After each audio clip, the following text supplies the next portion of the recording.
every now and then, when it comes to comic pros, or rather classic guys has been around for a long time within the comic book industry.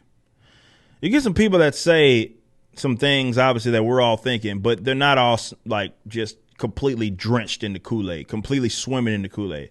Some might be taking a sip, or they're just like not even taking the shit at all. Chuck Dixon is one of those. There is and I don't know if this video plays right when it does start.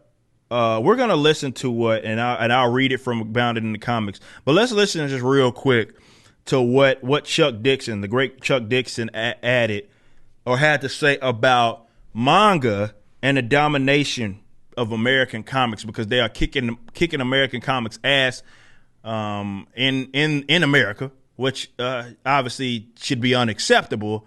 And it has not. It's been more of a recent phenomena. We talked about the MBD book scans happening, I believe, the first time they ever happened in April, where all top 20 of the graphic novels were all manga. All of them were Japanese. But let's listen to what the great Chuck Dixon had to say. American comics. It's not too hard to figure out, really. There's a lot of dedication, passion, and craft in manga comics. And that's missing almost entirely from the big two. Marvel and DC still run the store here. They still are the market leaders. And unfortunately, there's no variety there. There's nothing really different. There's not something for everybody the way there is in manga. I mean, it's not hard to see. The artwork is attractive. It's different. It's engaging. It's interesting. It's varied. So there's a lot of reasons to like manga. And not a whole lot of reasons to like what's out now, because what's out now from the big two is, for the most part, poorly crafted. There's a few exceptions, but for the most part, it's poorly crafted, poorly conceived. There's an obvious political agenda to everything, and there's no variety. I mean, in Japanese manga, there's... So let's just stop there, because that's the bulk of what I wanted to discuss. And just for those of you that kind of had particularly, couldn't really hear what it was that he was saying. But what he said was, and not a whole lot of reasons to like what's out now. Basically, manga gives you something to like. It does. The American comic books don't. He says, because what's out now for the big two is, for the most part, poorly crafted. There's a few exceptions, but for the most part, it's poorly crafted, poorly conceived. There's an obvious political agenda to everything, and there's no variety. Those are fucking facts. Now, obviously, there's some other things that I would add to that, like the regarding of just complete disregard for continuity, the complete disregard for canon. So you do not know who this character is. They changed them because there's a lot of people that are writing, and I guess that kind of goes into what he was saying in terms of it being poorly crafted and poorly conceived. And the political agenda is obviously referencing the political and the social political views, that they check the boxes first and then they try to entertain second, or they're just up and blatant with their political slant, and it's ruining characters and making for bad art.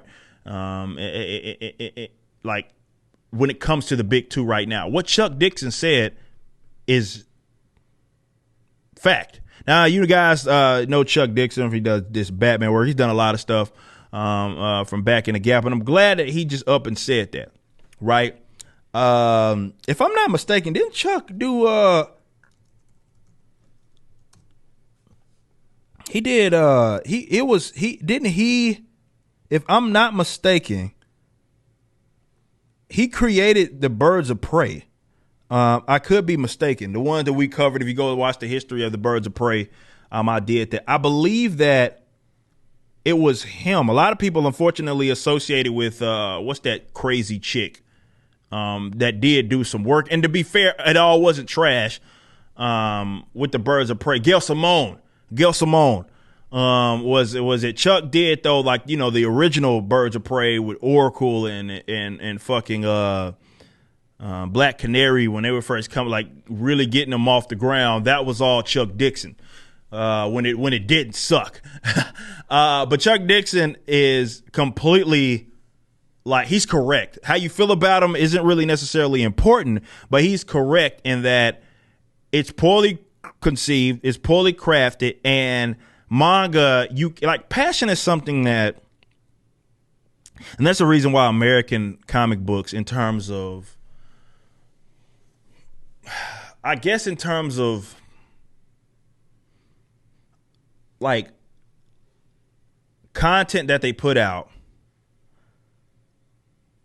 the independent work obviously is making a killing right now. And I think that's because, partially, going back to the passion, is that of the two, a lot of that is like you feel the passion more with the independent or work. And I think we use independent way too loosely. It just basically means not associated with the big two at this point. And yeah, when it comes to DC and Marvel, they're so corporate now. The people that got their hands on their greasy hands on it is people that have no business being next to it, and they have no passion. They have no passion towards it. But the hilarious thing about that they seem to miss is that your audience can pick up on the passion. And they're more likely and more inclined to support something that seems to have passion in it. I'm not talking about passion by way of, oh, I want to lead with my politics type of shit. No, I'm not talking about that. I'm talking that it feels like you actually give a fuck. And it shows itself. Marvel and DC has completely lost sight of that, with few exceptions. But for the most part, it just feels like it's a chore to read basically everything. It's not going to matter in 2 days or 2 months. Let's say that. Let's give them a little more credit. It's not going to matter, if it mattered at all, ever, because they don't care about continuity. That's just a burden to them to actually make something that is cohesive, that people can actually follow, like the manga does. And manga is pretty straightforward. You get volumes, and it's 1, 2, 3, 4, 5. Not with comics. It's reboot. American comic books is reboot after reboot after reboot. You got Black Label here. None of the Black Label shit is actually existing in the main universe, so you can't really count that as a story. That all this sort of non-canon bullshit that happens. And it's all over the place. So how can someone get invested in that? There's a lot of problem that they have, but I agree with the overall concept, or rather this contention, that they don't have passion and that they're poorly conceived. And obviously everything has a political agenda, and that is, people don't want to read that. Longtime comic book guys don't want to read that. The only people that will be interested in that shit is people that don't read books. And they've shown you that they don't read books, because of your the sales. The sales indicate that. This whole, well, comic books have always been political bullshit. The sales show that people have obviously took their money elsewhere. Some have went the more independent route, but a lot of them, a big bulk of the American comic book guy or gal, went to manga, because that was filling a void that the American big two simply were not willing to feel anymore, because they've gone, maybe it is because they've gone so corporate, but they lack the passion. The reader can tell that they lack the passion, and then the audience you're beating the audience over the head with a bunch of bullshit, and people don't want to read that. Everything that you make now is about what social statement that you can make. And then you'll have a storyline. But what social statement can you make first? And that simply is not enticing, or rather, people that actually read books consistently are not interested in that. They simply aren't.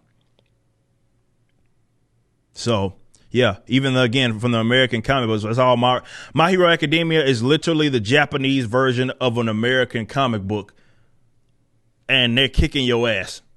And comic pros are so fucking arrogant that they'll never concede that they're the problem. They'll blame it on pirating. They'll blame it on digital distribution. They'll blame it on all these other things, except the fact that they have writers that suck and the leadership that has no idea what the fuck they're doing. You just watched a clip from my podcast, For Canon's Sake.